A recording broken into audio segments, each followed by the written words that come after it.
Hi friends, welcome back to our YouTube channel. మనందరికీ కామన్గా నచ్చే ప్రసాదం ఏంటండి? అదేనండి పులిహార. అందులోనూ స్పెషల్గా టెంపుల్లో పెట్టే పులిహార అంటే మనందరికీ చాలా ఇష్టం కదా. ఇవాళ మనం అదే ప్రిపేర్ చేసుకుంటున్నాం. ముందుగా ఒక లెమన్ సైజ్ అంతా చింతపండుని తీసుకొని వేడివేడి నీళ్లు పోసి చింతపండుని నానబెట్టుకోండి. వాటర్ త్వరగా బాయిల్ అవ్వాలి కాబట్టి మేము ఇలా కెటిల్ యూస్ చేసాము. ఇందులో 10 to 15 seconds లోపు వాటర్ అనేవి హీట్ అయిపోతాయి. అందులో full glass of hot water పోసుకొని పక్కన పెట్టుకోండి. మనం ఇంట్లో చేసుకునే పులిహోరకి, టెంపుల్స్లో పెట్టే పులిహోరకి కొంచెం డిఫరెన్స్ ఉంటుంది టేస్ట్ అనేది. అది ఎందువల్ల వస్తుందంటే ఈ పొడి వల్ల. ముందుగా ఒక ప్యాన్ని హీట్ చేసుకొని అందులో మిరియాలు, ఆవాలు, జీలకర్ర, మెంతులు అన్నీ ఒక్కొక్క స్పూన్ వేసుకొని కొంచెం లైట్గా కలర్ మారిన తర్వాత అందులో నువ్వులు వేసుకొని కొంచెం చిటపట్లాడనివ్వండి. ధనియాలు అనేవి ముందుగానే వేసుకోండి. మేము మర్చిపోయాం కాబట్టి లాస్ట్లో వేసుకొని ధనియాలు కూడా కొంచెం లైట్గా కలర్ మారిన తర్వాత ఫ్రై చేసుకొని పక్కన పెట్టుకోవాలి. ఇప్పుడు పొయ్యి మీద ఒక గిన్నెను పెట్టుకొని వేడైన తర్వాత మనం ముందుగా చింతపండు నానబెట్టుకున్నాం కదండి, అది ఆ గుజ్జు మొత్తాన్ని దీనిలో వేసుకొని ఉడకబెట్టుకోవాలి. చింతపండు గుజ్జు మొత్తం దగ్గరకు వచ్చే వరకు ఉడకబెట్టుకోవాలి. అది ఉడికినే లోపు నెక్స్ట్ మనం పొడిని ప్రిపేర్ చేసుకుందాం. ఇందాక మనం ప్రిపేర్ చేసుకున్నాం కదండి మిరియాలు, ఆవాలు, అవన్నీ చల్లారిన తర్వాత ఇలా ఒక మిక్సీ తీసుకొని అందులో వేసుకొని మెత్తగా అయ్యే వరకు పౌడర్ చేసుకొని పక్కన పెట్టుకోవాలి. ఇదేనండి టెంపుల్లో పులిహోర చాలా టేస్టీగా ఉండడానికి కారణం. ఈ సీక్రెట్ ఇంగ్రీడియంటే. ముందుగా అన్నాన్ని ఉడకపెట్టుకొని పొడి పొడిలాడేలాగా ఇలా పక్కన పెట్టుకోవాలి. మనం ప్రిపేర్ చేసుకున్న చింతపండు గుజ్జుని చల్లారిన తర్వాత ఇలా నీట్గా హ్యాండ్ వాష్ చేసుకొని మొత్తం చేత్తో స్క్వీజ్ చేసుకుంటూ కలుపుకుంటూ ఉండాలి. స్క్వీజ్ చేసుకొని పక్కన పెట్టుకోండి. తర్వాత ఒక ప్యాన్ పెట్టుకొని ఒక 4-5 స్పూన్స్ ఆయిల్ వేసుకోవాలి. ఇందులో మనం 2 తాలింపులు వేసుకుంటున్నామండి. 2 సేమ్ ప్రాసెస్, బట్ ఇలా విడివిడిగా వేసుకోవడం వల్ల ఇంకా చాలా బాగుంటుంది టేస్ట్. ఫస్ట్ తాలింపులో ముందుగా పచ్చిశనగపప్పు, కొంచెం ఆవాలు, జీలకర్ర, మినపగుళ్ళు, కొంచెం సాల్ట్ వేసుకొని ఆ తర్వాత కొన్ని పచ్చిమిర్చి ఇలా కట్ చేసుకొని వేసుకోవాలి. ఇలా తాలింపు 2 సార్లు వేసుకొని చింతపండు పులిహోర ట్రై చేయండి. పచ్చిమిర్చి వేసిన తర్వాత పచ్చిమిర్చి కొంచెం ఫ్రై అయిన తర్వాత ఇందులో 1 టేబుల్ స్పూన్ పసుపు వేసుకొని ఒకసారి కలుపుకోవాలి. ఈ తాలింపు కొంచెం ఫ్రై అయిన తర్వాత ఇందులో మనం వేరుశనగ గుళ్ళు వేసుకోవాలి. ఈ శనగగుళ్ళు రెండో తాలింపులో కూడా వేస్తాం కాబట్టి ఈ తాలింపులో కొంచెం వేసుకుంటే సరిపోతుంది.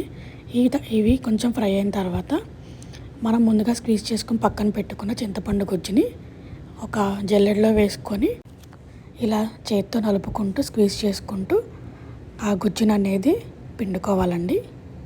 స్పూన్తో చేయడం కంటే చేత్తో స్క్వీజ్ చేసుకుంటే మనకి నీట్గా గుజ్జు అనేది వేస్ట్ అవ్వకుండా చాలా బాగా వస్తుంది. ఇలా గుజ్జుని మొత్తం సపరేట్ చేసిన తర్వాత మిగతా పిప్పంతా పడేయండి. ఇప్పుడు గుజ్జుని మొత్తం వేసిన తర్వాత ఇలా ఒకసారి కలుపుకుంటూ నూనె అనేది పైకి తేలే వరకు మనం దీన్ని ఉడకబెట్టుకోవాలి. మేమైతే ఈ పులిహోరని చాలా ఇష్టంగా తింటామండి. మీరు కూడా తప్పకుండా ట్రై చేయండి. ఇప్పుడు ఇందులో తగినంత సాల్ట్ వేసుకొని ఒకసారి మూత పెట్టుకొని నూనె అనేది పైకి తేలే వరకు ఉడకపెట్టుకుంటూ ఉండాలి. ఇప్పుడు ఇందులో 1 స్పూన్ వరకు బెల్లం పౌడర్ కానీ, మీ ఇంట్లో బెల్లం ఉంటే బెల్లం కానీ వేసుకొని ఒకసారి కలుపుకోవాలి. చూడండి నూనె అనేది పైకి తేలుతుంది. సో మనకి ఇది రెడీ అయిపోయింది. ఇప్పుడు మనం రెండో తాలింపు ప్రిపేర్ చేసుకుంటున్నాము. ఇందులో ఒక 3-4 స్పూన్స్ ఆయిల్ వేసుకొని అందులో కొంచెం ఆవాలు, కొంచెం మినప్పప్పు అన్నీ కొంచెం ఎక్కువగానే వేసుకోండి. మనం తినేటప్పుడు బాగుంటుంది. ఆ తర్వాత జీలకర్ర అండ్ కొంచెం ఎక్కువే పచ్చిమిర్చి వేసుకోండి. ఇది సేమ్ ఇందాక మనం ఫస్ట్ తాలింపు వేసుకున్న ప్రాసెస్సేనండి. పచ్చిమిర్చి కొంచెం ఫ్రై అయిన తర్వాత అందులో కొంచెం పసుపు అండ్ కొన్ని శనక్కాయ గుళ్ళు వేసుకొని ఫ్రై చేసుకోండి. మనకు తెలుసు కదండి, శనక్కాయ గుళ్ళు ఎక్కువ ఉంటేనే పులిహోరలో చాలా బాగుంటుంది. ఇప్పుడు ఇందులో కొంచెం సాల్ట్ వేసుకొని ఒకసారి కలుపుకోవాలి. సాల్ట్ వేసుకున్న తర్వాత కొన్ని జీడిపప్పు వేసుకొని కొంచెం కలర్ మారే వరకు ఫ్రై చేసుకోండి. అసలు పులిహోరలో ఈ తాలింపు అనేది మెయిన్ అండి. ఇవి ఎంత ఎక్కువ ఉంటే అంత బాగుంటుంది మనకు తినేటప్పుడు. పులిహోరలో ఇంగు లేకుండా ఎలాగండి? సో మనం కొంచెం ఇంగు యాడ్ చేసుకొని ఒకసారి ఫ్రై చేసుకోవాలి. ఇవన్నీ ఫ్రై అయిన తర్వాత ఫైనల్గా కరివేపాకు వేసుకొని ఒకసారి ఫ్రై చేయండి. చాలామంది కర్రీస్లో వాటిల్లో కరివేపాకుని తీసేసి పక్కన పెట్టేస్తుంటారు. కరివేపాకు వల్ల మనకి హెయిర్ గ్రోత్ కూడా చాలా బాగుంటుంది. యూఎస్లో కరివేపాకు అనేది ఇలా ప్యాకెట్స్లో అమ్ముతారు. ముందుగా మనం అన్నం ఉడికించుకొని పక్కన పెట్టుకున్నాం కదా, మన ఇంట్లో వెడల్పు గిన్నెలు కానీ ఇలా బేసిన్స్ ఉంటాయి కదండి, పులిహోర అలాంటి వాటిల్లో కలుపుకుంటే మనకి ఈజీగా కలుస్తుంది. మనం ముందుగా ప్రిపేర్ చేసుకున్న చింతపండు గుజ్జుని ఇలా అన్నంలో వేసుకొని కొంచెం కొంచెం వేసుకోండి. చింతపండు గుజ్జుని వేసుకున్న తర్వాత మనం ముందుగా ప్రిపేర్ చేసుకున్న తాలింపు ఉంది కదా, అది దీనిలో వేసుకొని రెండు కలుపుకోవాలి. మా ఇంట్లో మాత్రం పండగ అంటే చాలండి పులిహోర మాత్రం కంపల్సరీ ఉంటుంది. మీలో కూడా పులిహోర అంటే ఎవరికి ఇష్టమో కామెంట్ చేయండి. ఈ పులిహోరకు మాత్రం అన్నం పొడి పొడిలాడుతూ ఉంటుంటేనే చాలా బాగుంటుంది. మరీ మెత్తగా ఉంటే అంత టేస్టీగా ఉండదండి. మరీ వేడిగా ఉంటే ఒకసారి గెంటెతో కలుపుకొని ఆ తర్వాత చేత్తో ఇలా కింద నుంచి పైకి ఉండలు అనేవి లేకుండా మొత్తం కలిసేలాగా కలుపుకోవాలి. మా ఆయన పులిహోర ప్రిపేర్ చేస్తుంటే నేను మధ్యలో వెళ్ళి టేస్ట్ అడిగానండి. చూడండి ఏం చెప్పాడు. ఇది ఆయన టేస్ట్ అంట.